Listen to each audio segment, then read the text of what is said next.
സൗന്ദര്യത്തിന് അമിത പ്രാധാന്യം നൽകുന്ന ഇന്നത്തെ സമൂഹത്തിൽ ആശ്ചര്യമായി തോന്നാവുന്ന ഒരു കാര്യമാണ് ജ്ഞാനികളിൽ ജ്ഞാനിയായ ശലോമോൻ ഒരു ഉത്തമ ഭാര്യയെക്കുറിച്ച് പറഞ്ഞിരിക്കുമ്പോൾ അവളുടെ ബാഹ്യ സൗന്ദര്യത്തെക്കുറിച്ച് മിണ്ടിയിട്ടേയില്ല.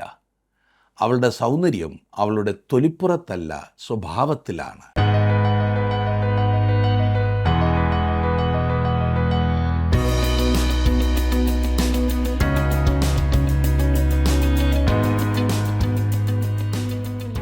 ജീവസന്ദേശത്തിൻ്റെ എല്ലാ പ്രേക്ഷകർക്കും സ്നേഹത്തോടെയുള്ള വന്ദനം അറിയിക്കുന്നു. സദൃശ്യവാക്യങ്ങളുടെ പുസ്തക പഠനത്തിൻ്റെ അവസാന ക്ലാസ്സിലേക്ക് നമ്മൾ എത്തിയിരിക്കുകയാണ്.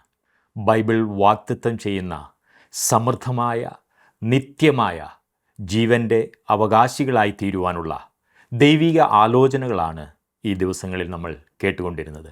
സദൃശ്യവാക്യങ്ങൾ 30-ാം അധ്യായം 10-ാം വാക്യം മുതൽ 31-ാം അധ്യായത്തിൻ്റെ 31 വരെയുള്ള വാക്യങ്ങളാണ് ഇന്ന് നമ്മൾ ചിന്തിക്കുവാൻ പോകുന്നത്.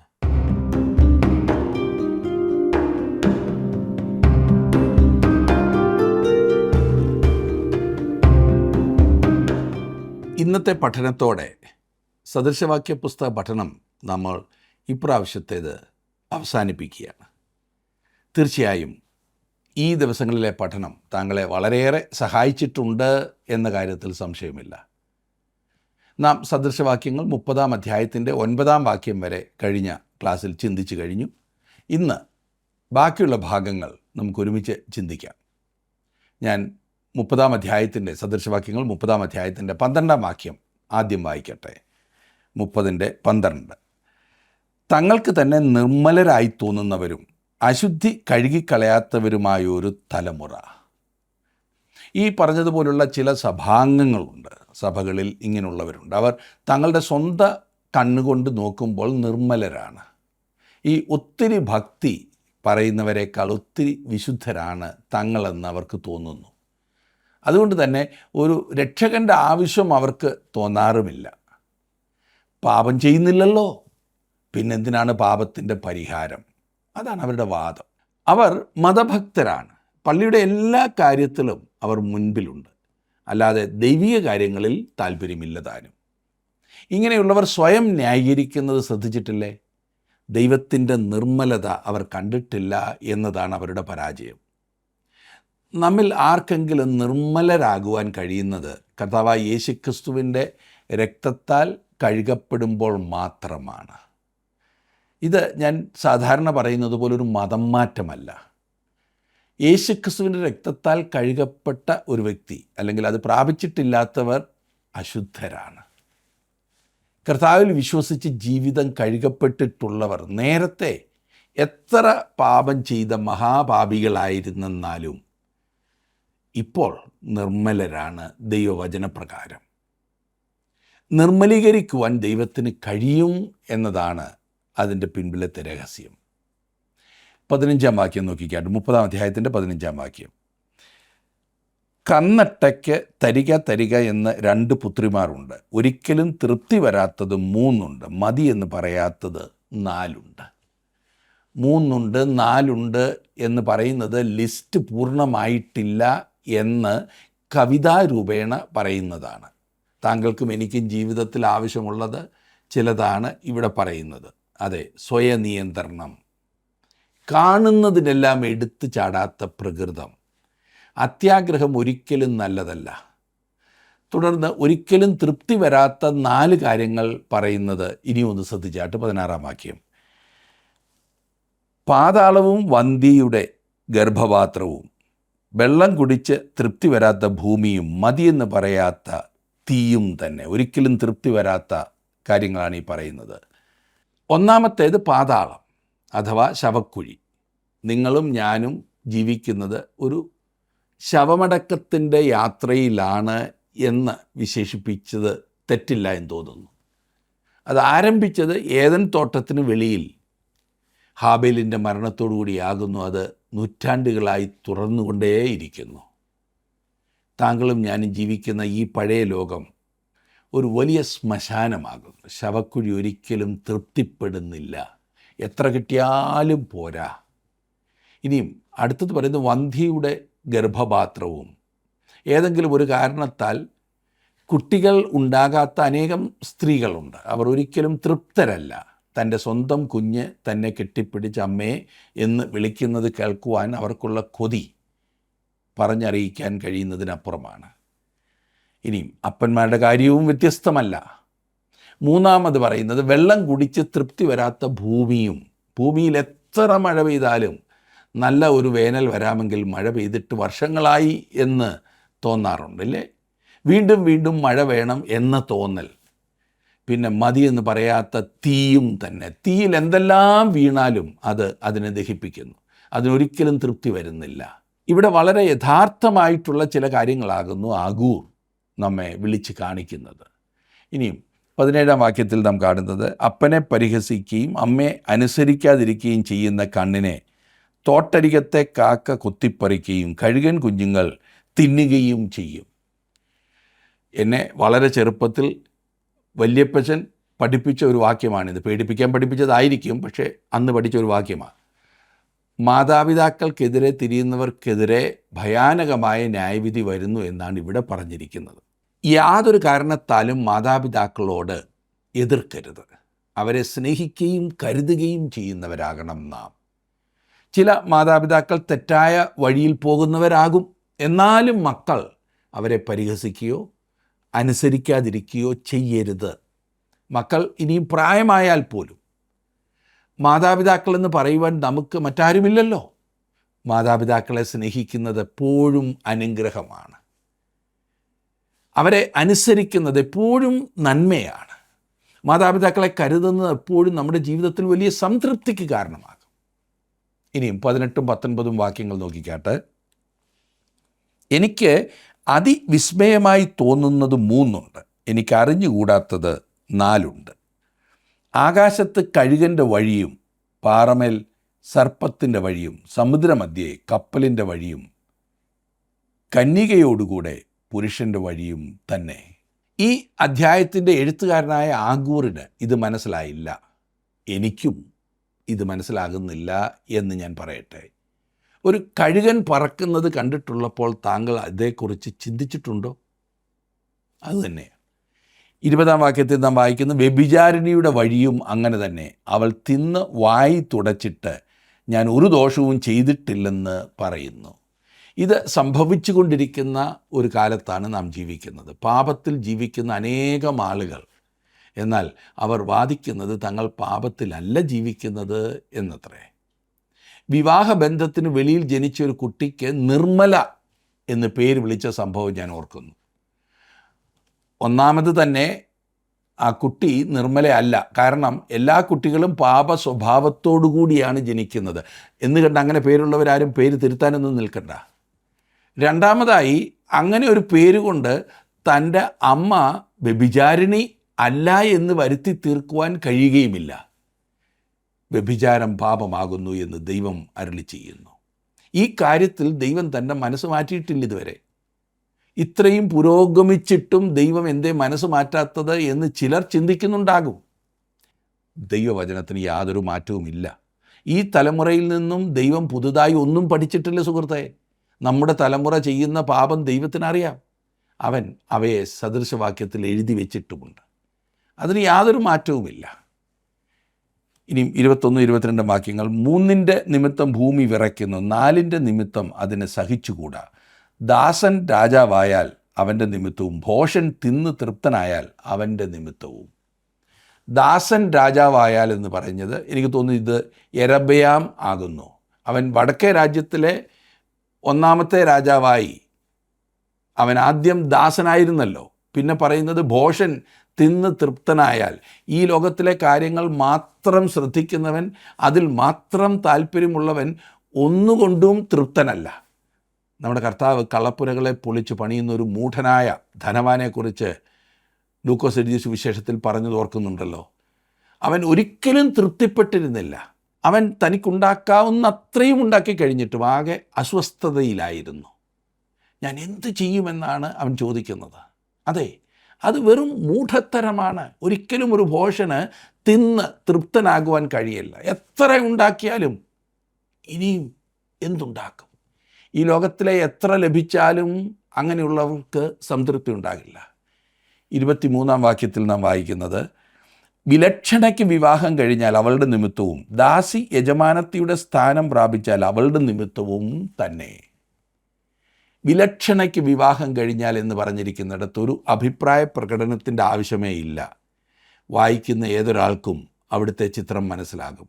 ദാസി യജമാനത്തിയുടെ സ്ഥാനം പ്രാപിച്ചാൽ ചിലപ്പോൾ വളരെ പാവപ്പെട്ടവനായിരുന്ന ഒരു വ്യക്തി പെട്ടെന്നൊരു ധനവാനാകും. താണ അവസ്ഥയിൽ കിടന്നവൻ പെട്ടെന്ന് അധികാരത്തിൽ വരും. അവരെ പോലെ സ്വന്തം ഇഷ്ടത്തിലേക്ക് മറ്റുള്ളവരെ വലിച്ചു കൊണ്ടുവരുന്നവരെ മറ്റെങ്ങും കാണില്ല. അതാണ് ഇവിടെ അർത്ഥമാക്കുന്നത്. സകലരെയും അടക്കി ഭരിക്കുവാനാണ് അവരുടെ താല്പര്യം. അത് ന്യായരഹിതമായി തന്നെ മനുഷ്യരെ നിർബന്ധിക്കും. തങ്ങൾ പണ്ട് കടന്നു പോയിരുന്ന ബുദ്ധിമുട്ടുകൾക്ക് പകരം മറ്റുള്ളവരോട് ചോദിക്കുന്നത് പോലെയാണ് അവർ പ്രവർത്തിക്കുവാൻ തുടങ്ങുന്നത്. ഇതൊക്കെ നമ്മൾ സ്ഥിരം കണ്ടുകൊണ്ടിരിക്കുന്ന കാര്യങ്ങളാണ്.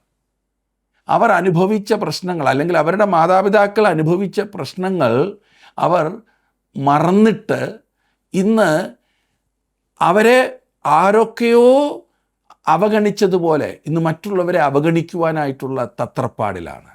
അതെ, പലപ്പോഴും അങ്ങനെയുള്ളവർ മറ്റുള്ളവരുടെ മേൽ ഭാരമേറിയ ചുമട് കെട്ടിവെക്കുവാൻ ശ്രമിക്കുന്നത് നാം കാണാറുണ്ട്. 27-ാം വാക്യം നോക്കിക്കാട്ടെ. വെട്ടിക്കിളിക്ക് രാജാവില്ല എങ്കിലും അതൊക്കെയും അണിയണിയായി പുറപ്പെടുന്നു. വെട്ടിക്കിളി നശിപ്പിക്കുന്ന ഒരു ജീവിയാകുന്നു.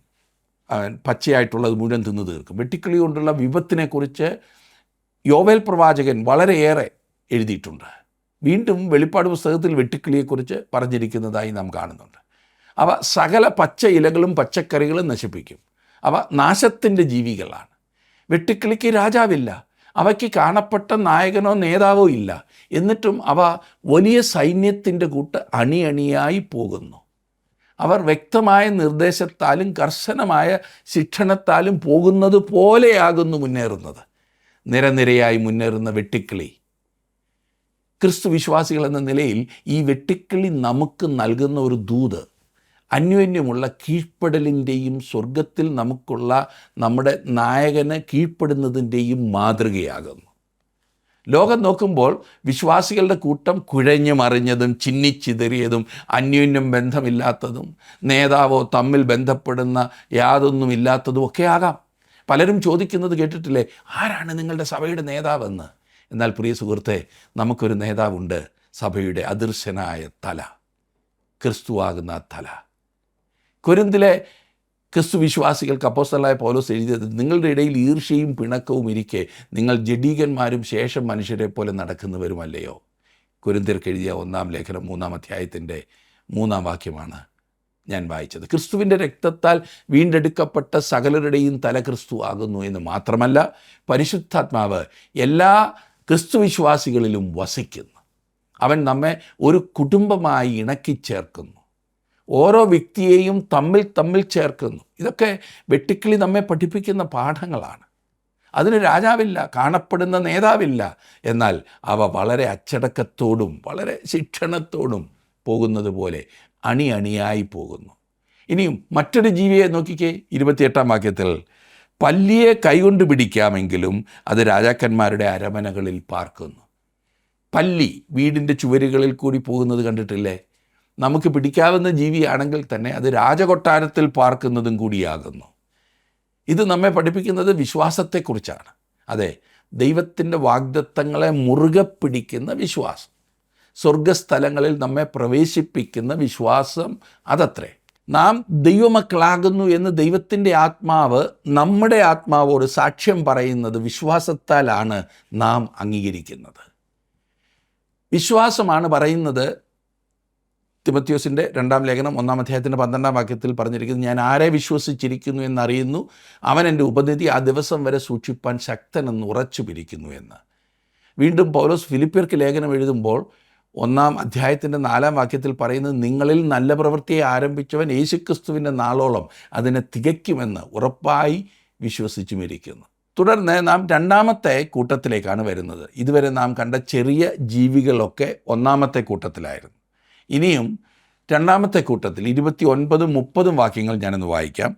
ചന്തമായി നടകൊള്ളുന്നത് 3 ചന്തമായി നടക്കുന്നത് 4 മൃഗങ്ങളിൽ വെച്ച് ശക്തിയേറിയതും ഒന്നിനും വഴിമാറാത്തതുമായ സിംഹവും നായാട്ട് നായും കോലാട്ടുകൊറ്റനും സൈന്യസമേതനായ രാജാവും തന്നെ. സിംഹം ആരെയും ഭയക്കാതെ നേരെ നടന്നു പോകുന്നു. അടുത്തുകൂടി പോകുന്ന പൂച്ചകളെ അവനൊന്നും പേടിയില്ല. അവ സിംഹത്തെ പേടിപ്പിക്കുന്നില്ല. സുഹൃത്തെ, ഒന്നുകൊണ്ടും നഷ്ടപ്പെടാത്ത ധൈര്യത്തിൻ്റെ ഉടമയാണ് സിംഹം. ഇനി നമുക്ക് സദൃശവാക്യങ്ങളിലെ ഒടുവിലത്തെ അധ്യായത്തിലേക്ക് വരാം. 31-ാം അധ്യായം. ഈ 31-ാം അധ്യായം ലെമുവേൽ രാജാവിൻ്റെ വചനങ്ങൾ എന്ന് പറഞ്ഞാണ് രേഖപ്പെടുത്തിയിരിക്കുന്നത്. ഈ അധ്യായത്തിന് സാധാരണ പറഞ്ഞു വരാറുള്ള തലക്കെട്ട് ഭാര്യയെ തിരഞ്ഞെടുക്കുന്നതിനുള്ള ഉപദേശം എന്നാണ്. നമുക്കത് തന്നെ നോക്കാം. 1-ാം വാക്യം, 31-ാം അധ്യായത്തിൻ്റെ 1-ാം വാക്യം. ലെമുവേൽ രാജാവിൻ്റെ വചനങ്ങൾ, അവൻ്റെ അമ്മ അവന് ഉപദേശിച്ചു കൊടുത്ത അരുളപ്പാട്. ഈ അധ്യായം എഴുതിയത് ശലോമോൻ ആകുന്നു എന്നാണ് ഞാൻ വ്യക്തിപരമായി വിശ്വസിക്കുന്നത്. ലെമുവേൽ എന്ന പേരിൽ ഒരു രാജാവും ഉണ്ടായിരുന്നതായി നമുക്ക് എങ്ങും രേഖയില്ല. ശലോമോന് ദൈവം നൽകിയ പേര് യെദീദ്യാവ് എന്നായിരുന്നു. ഓർക്കുന്നുണ്ടല്ലോ? അതിൻ്റെ അർത്ഥം യഹോവയുടെ പ്രിയൻ എന്നാണ്. ശമൂവേലിൻ്റെ 2-ാം പുസ്തകം 12-ാം അധ്യായത്തിൻ്റെ 25-ാം വാക്യത്തിൽ നാം അത് കാണുന്നു. ലെമുവേൽ എന്ന പേരിൻ്റെ അർത്ഥം യഹോവയ്ക്കായി അർപ്പണം ചെയ്യപ്പെട്ടവൻ എന്നത്രേ. എൻ്റെ ചിന്ത, ശലോമോന് അവൻ്റെ അമ്മ ബത്ശേബ നൽകിയിരുന്ന ഓമനപ്പേരായിരുന്നിരിക്കും ഇത് എന്നത്രേ. എന്നെ കേൾക്കുന്ന ഓരോരുത്തർക്കും വീട്ടിൽ വിളിക്കുന്ന ഓരോ ഓമന പേരുകളുണ്ടല്ലോ. ചെറുപ്പത്തിൽ അമ്മ വിളിച്ചിരുന്ന ആ പേര്, കുട്ടാന്നോ മുത്തെന്നോ ചിപ്പിന്നോ, ആ പേരിൽ ആരെങ്കിലും നിങ്ങളെ പരസ്യ സ്ഥലങ്ങളിലോ അല്ലെങ്കിൽ ഓഫീസിലോ സ്കൂളിലോ നിങ്ങളെ വിളിച്ചാൽ ഒരുപക്ഷെ നിങ്ങൾക്കാകെ നാണമാകും. ശലോമോൻ്റെ അമ്മ അവന് നൽകിയ ഓമനപ്പേരായിരുന്നിരിക്കും ലെമുവേൽ എന്നുള്ളത് എന്നത്രേ ഞാൻ ചിന്തിക്കുന്നത്. അല്ലാതെ നിങ്ങൾ ചിന്തിച്ചത് കൊണ്ട് നിങ്ങൾ തെറ്റാണെന്ന് ഞാൻ പറയില്ല. എൻ്റെ ചിന്തയാണ്. കൊട്ടാരത്തിന് ചുറ്റും മാത്രമേ ആ പേര് വിളിച്ച് കേട്ടിരുന്നുള്ളൂ. ഇവിടെ സദൃശവാക്യങ്ങൾ 31-ാം അധ്യായത്തിൽ കാണുന്നത് അമ്മ തൻ്റെ മകന് നൽകുന്ന ഉപദേശമാകും. അതിമഹത്തായ ഉപദേശം. 2-ാം വാക്യം നോക്കിക്കാട്ടെ. മകനെ എന്ത്, ഞാൻ പ്രസവിച്ച മകനെ എന്ത്, എൻ്റെ നേർച്ചകളുടെ മകനെ എന്ത്. ബത്ശേബ ചോദിക്കുന്നത്, എനിക്ക് നിന്നോട് എന്ത് പറയുവാൻ കഴിയും? അവൾ ചിലത് പറഞ്ഞേ മതിയാകൂ. കാരണം ഈ കുട്ടിയിൽ, അതെ ശലോമോനിൽ, അവൻ്റെ പിതാവായ ദാവീദിൻ്റെ ചില സ്വഭാവങ്ങൾ അവൾ കണ്ടു തുടങ്ങി. ദാവീദിൻ്റെ പാപം അവൾ ശരിക്കും ഓർക്കുന്നു. അത് അവളുടെ പാപമായിരുന്നു എന്ന് ഞാൻ കരുതുന്നില്ല. അത് ദാവീദിൻ്റെ പാപമായിരുന്നു എന്നത്രേ ഞാൻ കരുതുന്നത്. മത്തായി എഴുതിയ സുവിശേഷം 1-ാം അധ്യായത്തിൻ്റെ 6-ാം വാക്യത്തിൽ നാം വായിക്കുന്നത്, ദാവീദ് ഊര്യാവിൻ്റെ ഭാര്യയായിരുന്നവളിൽ ശലോമോനെ ജനിപ്പിച്ചു എന്നത്രേ. ബത്ശേബയുടെ പേര് മിണ്ടിയിട്ട് പോലുമില്ല. അത് ദാവീദിൻ്റെ പാപമായിരുന്നു എന്ന് ദൈവം വ്യക്തമാക്കുന്നതായിട്ടാണ് ആ ഭാഗം വായിക്കുമ്പോൾ എനിക്ക് മനസ്സിലാകുന്നത്. ശലോമോൻ നേരിടുന്ന പരീക്ഷകൾ അവൾ കാണുകയും അവൻ ഉപദേശം നൽകുകയുമാണ്. മകനെ എന്ത്, ഞാൻ പ്രസവിച്ച മകനെ എന്ത്, എൻ്റെ നേർച്ചകളുടെ മകനെ എന്ത്. അവൾ അവനെ ദൈവത്തിനായി സമർപ്പിച്ചത് നമുക്ക് കാണുവാൻ സാധിക്കും. ഇനി 3-ാം വാക്യം. സ്ത്രീകൾക്ക് നിൻ്റെ ബലത്തെയും രാജാക്കന്മാരെ നശിപ്പിക്കുന്നവർക്ക് നിൻ്റെ വഴികളെയും കൊടുക്കരുത്. അവൾക്ക് ദാവീദിനെ അറിയാമായിരുന്നു. അതുകൊണ്ടാണല്ലോ ഇത് ഇങ്ങനെ പറയുന്നത്. 4-5 വാക്യങ്ങൾ. വീഞ്ഞ് കുടിക്കുന്നത് രാജാക്കന്മാർക്ക് കൊള്ളരുത്. ലെമുവേലേ, രാജാക്കന്മാർക്ക് അത് കൊള്ളരുത്. മദ്യാസക്തി പ്രഭുക്കന്മാർക്ക് കൊള്ളരുത്. അവർ കുടിച്ചിട്ട് നിയമം മറന്നുപോകുവാനും അരിഷ്ടന്മാരുടെ ന്യായം മറിച്ചു കളവാനും ഇടവരരുത്. മദ്യപാനികളായ ആളുകൾ ഭരണതലത്തിലുള്ളത്രയും നാശം ഒരു രാജ്യത്തിന് മറ്റൊന്നുമില്ല. അത് ഏത് രാജ്യമായിക്കൊള്ളട്ടെ. ഈ കാര്യത്തിൽ നാം ശ്രദ്ധിക്കുകയും പ്രാർത്ഥിക്കുകയും ചെയ്യേണ്ടതുണ്ട്. നമ്മുടെയൊക്കെ ദേശത്തിന് വേണ്ടി പ്രാർത്ഥിക്കുമ്പോൾ പ്രാർത്ഥിക്കേണ്ട ഒരു വിഷയം ഇതാണ്: മദ്യപാനികൾ ഭരണതലത്തിൽ വരരുത്. 6ഉം 7ഉം വാക്യങ്ങൾ നോക്കിക്കാട്ടെ. നശിക്കുമാറായിരിക്കുന്നവന് മദ്യവും മനോവ്യസനമുള്ളവന് വീഞ്ഞും കൊടുക്കുക. അവൻ കുടിച്ചിട്ട് തൻ്റെ ദാരിദ്ര്യം മറക്കുകയും തൻ്റെ അരിഷ്ടത ഓർക്കാതിരിക്കുകയും ചെയ്യട്ടെ. മദ്യം മരുന്നായി ഉപയോഗിക്കുവാൻ അവൾ ശലോമോനെ ഉപദേശിക്കുന്നതാണ് ഇവിടെ കാണുന്നത്. 8-9 വാക്യങ്ങൾ. ഊമന് വേണ്ടി നിൻ്റെ വായ് തുറക്കുക, ക്ഷയിച്ചു പോകുന്ന ഏവരുടെയും കാര്യത്തിൽ തന്നെ. നിൻ്റെ വായ് തുറന്ന് നീതിയോടെ ന്യായം വിധിക്കുക. എളിയവനും ദരിദ്രനും ന്യായപാലനം ചെയ്തു കൊടുക്കുക. ശലോമോനെ, നീ സത്യസന്ധതയോടും നീതിയോടും ന്യായത്തോടും കൂടെ ഭരിക്കുക, അന്യായം ചെയ്യരുത് എന്നാണ് അമ്മ അവനെ പറഞ്ഞു പഠിപ്പിക്കുന്നത്. തുടർന്ന് അവൾ അവനോട് പറയുന്നത് എങ്ങനെ ഒരു നല്ല ഭാര്യയെ തിരഞ്ഞെടുക്കാം എന്നതത്രേ. ഇത് മനോഹരമായ ഉപദേശമാണ്. ഇത് ദൈവത്തിൻ്റെ ഉപദേശമാണ് കേട്ടോ. 10-ാം വാക്യത്തിൽ നാം വായിക്കുന്നത്, സാമർഥ്യമുള്ള ഭാര്യയെ ആർക്ക് കിട്ടും? അവളുടെ വില മുത്തുകളിലുമേറും. സാമർഥ്യമുള്ള എന്നതിൻ്റെ അർത്ഥം നല്ല സ്വഭാവമുള്ള, കഴിവുള്ള, യഥാർത്ഥ കഴിവുള്ള, ശക്തിയുള്ള സ്ത്രീ എന്നൊക്കെയാണ്. അവൾ എപ്പോഴും അണിഞ്ഞൊരുങ്ങുവാൻ മാത്രം ശ്രദ്ധിച്ചിരുന്നവളല്ല. അണിഞ്ഞൊരുങ്ങുന്നത് തെറ്റെന്നുള്ളതല്ല. പിന്നെ അത് മാത്രമായിരുന്നില്ല അവളുടെ ശ്രദ്ധ. അതിന് ഇവിടെ യാതൊരു പ്രാധാന്യവും കാണുന്നില്ല. ചാരുകസേരയിൽ ചാരിക്കിടന്ന് സമൂഹ മാധ്യമങ്ങളിൽ വരുന്ന കഥകളും വീഡിയോകളും കണ്ടും കേട്ടും രസിക്കുകയല്ല. കേട്ടുകേൾവി പോലും ഇല്ലാത്ത കൂട്ടുകാർക്ക് കണ്ണിൽ കാണുന്നതൊക്കെ ഫോർവേഡ് ചെയ്ത് കൂട്ടുകാരെ ഉണ്ടാക്കി, കൂട്ടുകാരുടെ കൂട്ടുകാരെ ഉണ്ടാക്കി ആളാകാൻ ശ്രമിക്കുകയല്ല. വീഡിയോ ഗെയിമുകളും അർത്ഥമില്ലാത്ത ആലോചനകളും കളിച്ചും കേട്ടും കമൻ്റ് അടിച്ചും സമയം കളയുന്നില്ല. അമ്മമാർ സാധാരണ ധൃതിയിലാണ്, അവർക്ക് സമയം തികഞ്ഞു പറ്റുന്നില്ല. ഇവിടെ ഇതാ ധൃതിയായൊരു മാതാവിൻ്റെ ചിത്രം നമുക്ക് കാണുവാൻ കഴിയുന്നു. 11-ാം വാക്യം, അവളുടെ വില മുത്തുകളിലുമേറും. ഭർത്താവിൻ്റെ ഹൃദയം അവളെ വിശ്വസിക്കുന്നു, അവൻ്റെ ലാഭത്തിന് ഒരു കുറവുമില്ല. അവൾ വിശ്വസ്തയായിരിക്കും, അവൻ്റെ ലാഭത്തിന് യാതൊരു കുറവുമില്ല. തൻ്റെ ഭർത്താവിനുള്ള പണം മുഴുവൻ വാരി വലിച്ച് ചെലവഴിക്കുന്ന ധാരാളിയല്ല അവൾ. അവനൊരു ഒന്നാന്തരം ജീവിത പങ്കാളിയാണ്. അഥവാ അവൻ കൂടുതൽ ചെലവഴിക്കുവാൻ ഒരുമ്പെട്ടാൽ പോലും സമ്മതിക്കാത്ത വിധത്തിലുള്ള ഒരു നല്ല മാതൃകയുള്ള സ്ത്രീ. പുരുഷൻ്റെ ദാസിയായിരിക്കാൻ ദൈവം ഒരിക്കലും സ്ത്രീയെക്കുറിച്ച് ആഗ്രഹിച്ചില്ല. അങ്ങനെ ചിന്തിക്കുന്ന ആരെങ്കിലും ഉണ്ടെങ്കിൽ അത് തെറ്റാണ്. അവൾ അവൻ്റെ പങ്കാളിയായിരിക്കണം, യഥാർത്ഥ പങ്കാളി, തുണ. ഹവ്വായെ ആദാമിൻ്റെ തുണയായി ദൈവം സൃഷ്ടിച്ചപ്പോൾ വാസ്തവത്തിൽ ആദാമിൻ്റെ മറ്റേ പകുതിയാണ് സൃഷ്ടിക്കപ്പെട്ടത്. ദൈവം ഹവ്വായെ സൃഷ്ടിച്ച് അവളെ ആദാമിന് നൽകുന്നത് വരെ വാസ്തവത്തിൽ ആദാം പകുതി മനുഷ്യൻ മാത്രമായിരുന്നു എന്നാണ് ഞാൻ മനസ്സിലാക്കുന്നത്. അതാണല്ലോ വാക്യത്തിൻ്റെ അർത്ഥം. ഇനിയും 12-ാം വാക്യത്തിലേക്ക് വന്നാട്ടെ, അവൾ തൻ്റെ ആയുഷ്കാലമൊക്കെയും അവന് തിന്മയല്ല നന്മ തന്നെ ചെയ്യുന്നു. അവൾ അവന് നല്ല ഒന്നാന്തരം ഒരു തുണയാകുന്നു. 13-ാം വാക്യം, അവൾ ആട്ടുരോമവും ചണവും സമ്പാദിച്ച് താല്പര്യത്തോടെ കൈകൊണ്ട് വേല ചെയ്യുന്നു. പണിയെടുക്കുന്നതിൽ അവൾക്ക് യാതൊരു മടിയുമില്ല എന്നിവിടെ കാണുന്നു.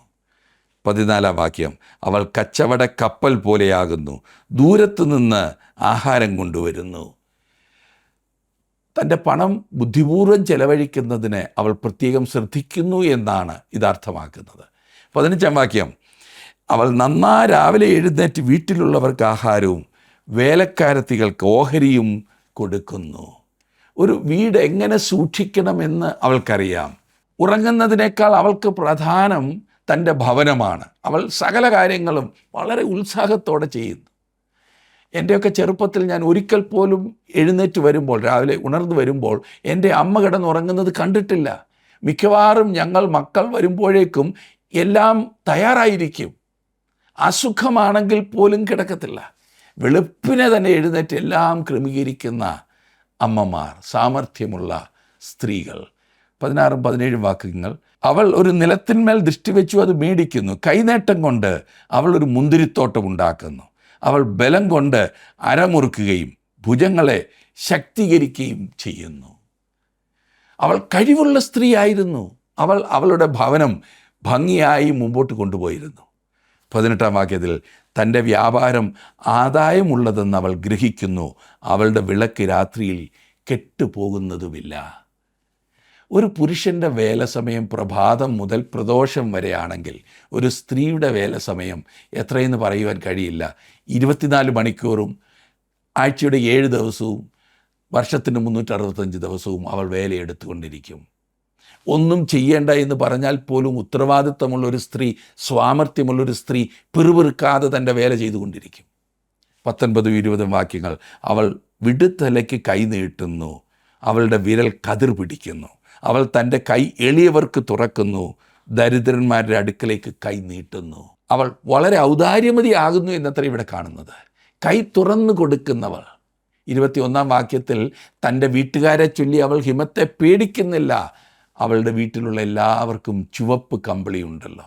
എത്ര വാസ്തവമാണ്. തൻ്റെ പ്രിയപ്പെട്ടവരുടെ ആവശ്യങ്ങൾ മുന്നമേ കണ്ടൊരു സ്ത്രീ അത് ക്രമീകരിക്കുന്നു. 26 വാക്യം, അവൾ ജ്ഞാനത്തോടെ വായി തുറക്കുന്നു, ദയയുള്ള ഉപദേശം അവളുടെ നാവിന്മേൽ ഉണ്ട്. അവൾ ജ്ഞാനമുള്ളവളും ദയയുള്ളവളുമാണ്. അവളുടെ ഉപദേശങ്ങളും ശാസനകളും ഇത് വ്യക്തമാക്കുന്നു. 30 വാക്യം നാം വായിക്കുമ്പോൾ കാണുന്നത്, ലാവണ്യം വ്യാജവും സൗന്ദര്യം വ്യർത്ഥവുമാകുന്നു, യഹോവ ഭക്തിയുള്ള സ്ത്രീയോ പ്രശംസിക്കപ്പെടും. എന്നെ ശ്രദ്ധിക്കുന്ന പ്രിയ യുവാവേ, താങ്കൾ വിവാഹത്തിന് ചിന്തിച്ച് അന്വേഷിക്കുന്ന ഒരു വ്യക്തിയാകുന്നുവെങ്കിൽ നിങ്ങൾ അന്വേഷിക്കുന്ന സ്ത്രീയിൽ ആദ്യം നോക്കേണ്ട ഗുണം അവൾ ഒരു ദൈവ പൈതലാകുന്നുവോ എന്നുള്ളതായിരിക്കണം. അങ്ങനെ വരുമ്പോൾ കാണാൻ കൊള്ളാവുന്നതും ഒക്കെ അതിൻ്റെ കൂട്ടത്തിലിഞ്ഞു പോരും. രണ്ടും കൂടി വരുമ്പോൾ നല്ലതാകും. യഹോവ ഭക്തിയുള്ള സ്ത്രീയോ പ്രശംസിക്കപ്പെടും. ഇതാണ് ഏറ്റവും പ്രധാനപ്പെട്ടത് എന്നൊരിക്കലും മറക്കരുത്. സദൃശവാക്യങ്ങളിൽ സ്ത്രീയെക്കുറിച്ച് വളരെയേറെ പറയുന്നുണ്ട്. നല്ല സ്വഭാവവും വലിയ ജ്ഞാനവും പലവിധ കഴിവുകളും നല്ല ദയയുമുള്ള ഒരു സ്ത്രീയെക്കുറിച്ച് പറഞ്ഞുകൊണ്ട് ഈ പുസ്തകം അവസാനിപ്പിക്കുന്നത് അതിമനോഹരമായിട്ട് തോന്നുന്നില്ലേ? അവളുടെ ബലവും അന്തസ്സും അവളുടെ അത്ഭുതാവഹമായ നേട്ടങ്ങളിൽ നിന്നല്ല എന്നോർക്കണം. അത് അവളുടെ യഹോവയോടുള്ള ഭക്തിയിൽ നിന്നുമാണ് ഉണ്ടാകുന്നത്. പുറമേയുള്ള സൗന്ദര്യത്തിന് അമിത പ്രാധാന്യം നൽകുന്ന ഇന്നത്തെ സമൂഹത്തിൽ ആശ്ചര്യമായി തോന്നാവുന്ന ഒരു കാര്യമാണ് ഇവിടെ ഒരു ഉത്തമ ഭാര്യയെക്കുറിച്ച് പറഞ്ഞിരിക്കുമ്പോൾ അവളുടെ ബാഹ്യ സൗന്ദര്യത്തെക്കുറിച്ച് മിണ്ടിയിട്ടേയില്ല. അവളുടെ സൗന്ദര്യം അവളുടെ പുറമേ ഉള്ളതിലല്ല, സ്വഭാവത്തിലാണ്. ഒടുവിലത്തെ വാക്യം നോക്കിക്കാട്ടെ. അവിടെ പറയുന്നത്, അവളുടെ കൈകളുടെ ഫലം അവൾക്ക് കൊടുപ്പീൻ, അവളുടെ സ്വന്തം പ്രവൃത്തികൾ പട്ടണവാതിൽക്കൽ അവളെ പ്രശംസിക്കട്ടെ. അതെ, നമ്മുടെ അമ്മമാരെ എല്ലാം പ്രശംസിക്കുന്ന അവസരങ്ങൾ ഉണ്ടാകണം. പലരും അർഹിക്കുന്നില്ല എന്നത് ഒരുപക്ഷെ ചിന്തിപ്പിക്കുന്നതാണ്. എന്നാൽ അത് അർഹിക്കുന്നവരാണ് അധികവും. അമ്മമാർ എത്ര വലിയ അനുഗ്രഹമാണില്ലേ? അതും ദൈവകൃപയിൽ മക്കളെ വളർത്തിക്കൊണ്ടുവരുന്ന അമ്മമാർ. ദൈവം അമ്മമാരെ അനുഗ്രഹിക്കട്ടെ. സാമർഥ്യമുള്ള ഭാര്യമാരെ ഓരോ ഭവനത്തിലും ലഭിക്കട്ടെ. അതിനായി ദൈവം ഭവനങ്ങളെയും നിങ്ങളെയും അനുഗ്രഹിക്കട്ടെ.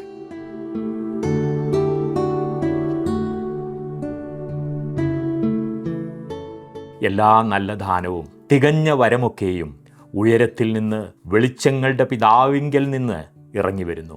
അതിനുവേണ്ടി ആഗ്രഹിക്കുകയും പ്രാർത്ഥിക്കുകയും കാത്തിരിക്കുകയും ചെയ്യുന്നത് വൃഥാവല്ല.